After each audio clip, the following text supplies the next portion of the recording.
महान लेखक थॉमस कैली ने अपनी बुक रिच हैबिट्स में लॉन्ग टर्म में वेल्थ क्रिएट करने के 4 रास्ते बताए हैं। उन्होंने लगभग 5 सालों तक 233 वेल्थी और सक्सेसफुल लोगों की स्टडी की तथा 128 पुअर और अनसक्सेसफुल लोगों के इंटरव्यू लिए। चलिए जानते हैं कि थॉमस कैली के अनुसार ऐसे कौन से 4 रास्ते हैं जिनसे आप लॉन्ग टर्म में वेल्थ जनरेट कर सकते हैं।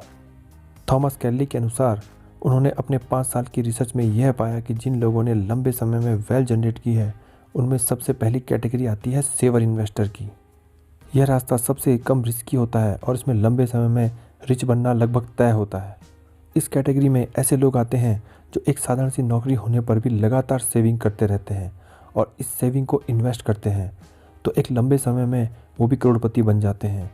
इस कैटेगरी के लोगों को केवल इतना ध्यान रखना होता है कि वे नियमित रूप से सेविंग और इन्वेस्टिंग करते रहें और लंबे समय में कंपाउंडिंग को अपना काम करने दें। दूसरी कैटेगरी में सीनियर एग्जीक्यूटिव आते हैं। ये बड़ी प्राइवेट कंपनियों के वे लोग होते हैं जो उच्च पदों पर होते हैं, जैसे चेयरमैन। हायर मैनेजमेंट के वे लोग जो कंपनी के लिए अलग अलग बिजनेस मॉडल लेके आते हैं और कंपनी को लंबे समय तक बेनिफिट देते हैं। इन लोगों को सैलरी तो मिलती ही है, इसके साथ ही अगर ये कंपनियों को बहुत बेनिफिट देते हैं तो ये शेयर के भी हिस्सेदार बनते हैं और साथ ही इन्हें कंसेशन भी मिलती रहती है और ये इनकम बहुत अच्छी जनरेट करते हैं। तीसरी कैटेगरी में ऐसे लोग आते हैं जो अपनी किसी पर्टिकुलर फील्ड के एक्सपर्ट होते हैं। जब आप एक पर्टिकुलर फील्ड में सालों तक प्रैक्टिस करते हैं तो आप उस फील्ड के एक्सपर्ट बन जाते हैं। सालों तक एक ही काम करने से आपको उस फील्ड की अच्छी नॉलेज हो जाती है। किसी फील्ड के एक्सपर्ट होने से आप कुछ ऐसे लोगों को अपनी सेवा देते हैं जिन्हें उस फील्ड की जानकारी तो नहीं होती, लेकिन उनकी लाइफ में उस फील्ड का एक बहुत बड़ी इंपॉर्टेंस होती है। ऐसे लोगों को जब आप अपनी सेवा देते हैं तो उसके बदले में आपको एक अच्छी इनकम जनरेट होती है। एग्जाम्पल के तौर पर हम एक फाइनेंशियल एडवाइज़र को ले सकते हैं जिसे फाइनेंस की एक अच्छी नॉलेज होती है और वो ऐसे लोगों को अपनी सेवा देते हैं जिन्हें फाइनेंस की नॉलेज तो नहीं होती परंतु उन्हें फाइनेंस की अच्छी आवश्यकता होती है और फाइनेंस की एक्सपर्टीज़ होने के कारण इन्हें अच्छी वेल्थ जनरेट होती है। चौथी कैटेगरी एंटरप्रेन्योर्स की आती है। यह कैटेगरी कुछ अलग ही तरह की होती है।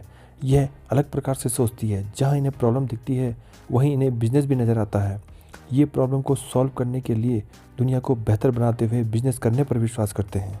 इस कैटेगरी में बहुत अधिक रिस्क होता है और इसमें फेल होने की संभावना बहुत ज़्यादा होती है, परंतु इस कैटेगरी के लोग अगर यदि सफल होते हैं तो ये दुनिया तो बदलते ही हैं, अपनी कई पीढ़ियों की लाइफ बदल देते हैं। इन चारों कैटेगरियों में लास्ट की 3 कैटेगरियों में सबसे ज़्यादा रिस्क होता है और इसमें रिवार्ड भी बहुत ज़्यादा है। इस संसार में केवल 5% लोग ही इन तीनों कैटेगरी के अंदर आते हैं, जबकि पहली कैटेगरी जो कि जॉब करने वाले लोगों की है उसमें 95% लोग आते हैं। हो सकता है कि आप पहली कैटेगरी में आते हों, इसलिए आपको जॉब करते हुए अपनी इन्वेस्टिंग और सेविंग को जारी रखना है। साथ ही आपको पैसिव इनकम पर भी अपनी ध्यान देना है। आपको अपनी एक अलग सोच रखनी है। जो दुनिया के 95% लोग करें जरूरी नहीं कि आप भी वही करें। आपको एक अलग सोच के साथ नया करने की आदत डालनी है जो कि आपको एक बेहतर और सक्सेसफुल इंसान बनाएगी।